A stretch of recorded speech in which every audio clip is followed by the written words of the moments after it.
Welcome to Leaders Want to Know, a leadership development podcast. I'm Monica Moore, Educational Specialist in the Leadership Development Office, joined by my colleague. Hi, I'm Karen Najum. I'm also an Educational Specialist in the Office of Leadership Development. I'm excited to be here with you all today. Yes, and we are super excited to be joined by Mollie Kropp. We used to work together when we were in schools. Can you tell us a little bit about where you are now?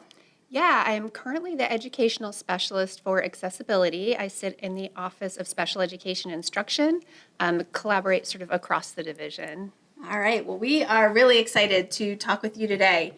Karen and I do a lot of work with Leadership Kickoff.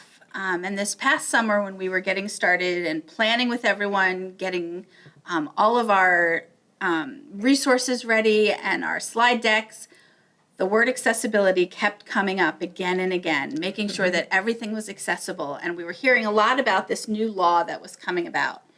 Can you just talk a little bit about what that means for us and what's happening with it? Yeah, so first of all, thank you for making everything accessible. Tried. So that's all we can do. Yeah. So in terms of the updates to laws, in March of 2024, the Department of Justice updated Title II of the Americans with Disabilities Act. It was really an effort to broaden the definition of digital accessibility, and it also explicitly included K-12 public education systems under the requirements to provide accessible materials. And then in March of 2025, Virginia similarly updated the Virginia Code for Instructional Technology Access. And so both of those things have effective dates of April of 2026. And so basically it's a really good foundation for us to stand on. It kind of gives us a target for what we need to do in terms of creating accessible materials for our learners, for our students, our colleagues, and our community. So maybe talk more about that. What do you mean specifically by accessible materials? Yeah, thank you. So accessible materials really means that we are designing resources in a way that allows anyone, any learner, and when I refer to learner, typically I'm talking about instruction, but our learners could be each other, they could be our families and our community, but I'm just going to use the word learner. It's so that any learner can engage in the same activities, resources, services, as whether they have a disability or they don't have a disability, and that it also that they can do it with a substantially equal ease of use and engagement. And so it's really about how we design things, and that's a great definition because it ties in really well with our work on universal design for learning and inclusive practices. Yeah. So can you give some concrete examples? Like I know we've talked a lot about UDL. For instance, like closed captioning just came to mind immediately, or like the way that we do our slide decks and the color contrast. Mm-hmm. But I know that there has to be more to it, and there's probably a lot more. But could you give a few examples of what it might look like? Yeah, so I'll actually use a real example from a student that we've worked with. And captions are a great example. Colors, there are great examples, and we'll talk a little bit more about those specifics also. But we have a student that we have permission to share his thoughts, and he talks about when things are accessible to him, what it means for him. And what it means for him is that, for example, when he gets an assignment, that he can type directly into that assignment, right, without having to have a separate document. He can highlight text in that document or in that resource and listen to it because he's a student that has attention deficit disorder and dyslexia. And so it really helps him to be able to look at a screen and listen. And so in order for him to be able to do that, we need to provide resources that use live or accessible text, right? Not a screenshot or a picture of text. Mm-hmm. And that applies too for, imagine a student who's a multilingual learner, right? Yeah. They might want to translate information into their language because they prefer reading in that language. If we use text, they can do that. Mm-hmm. So that's a really good real example of how we can do that. So basically, we are providing multiple means of presentation and representation. So it could be on paper, and for some kids, paper works great. But for these students, paper does not work.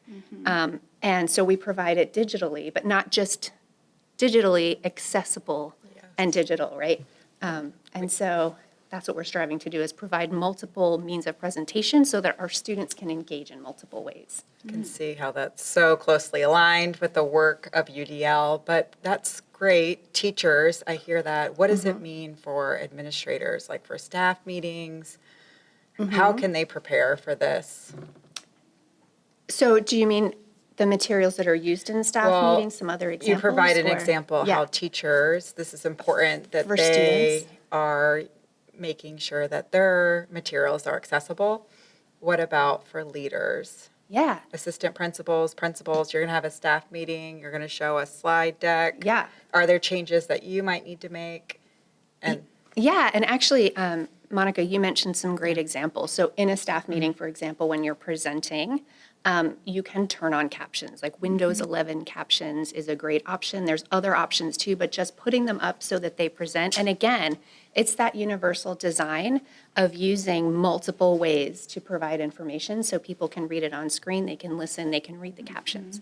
but are they also responsible for ensuring that their staff's materials meet these needs, or will they work closely with other supports? So I think the important thing to remember, and I have it on one of my favorite shirts, says accessibility is everyone's responsibility. You should have worn the shirt I today. should have So worn the great. shirt today. I should have. Although your blue jacket is, it is styling. Thank you.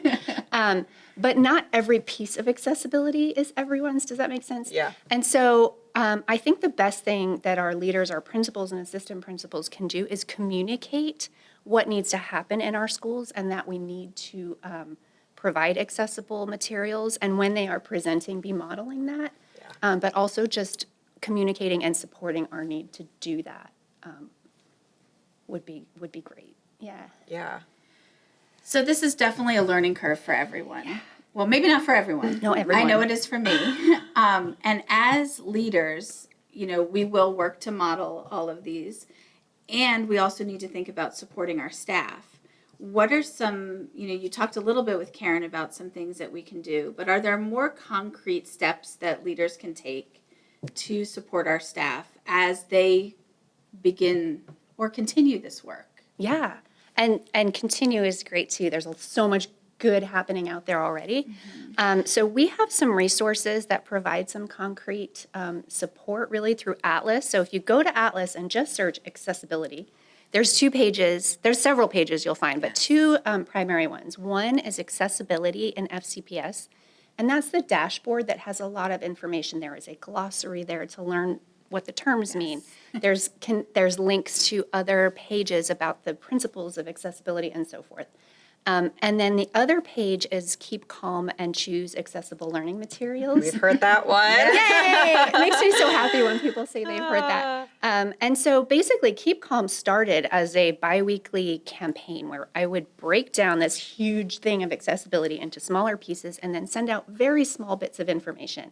That is still happening, and I send those out weekly. But it's sort of grown into the umbrella of how we provide supports.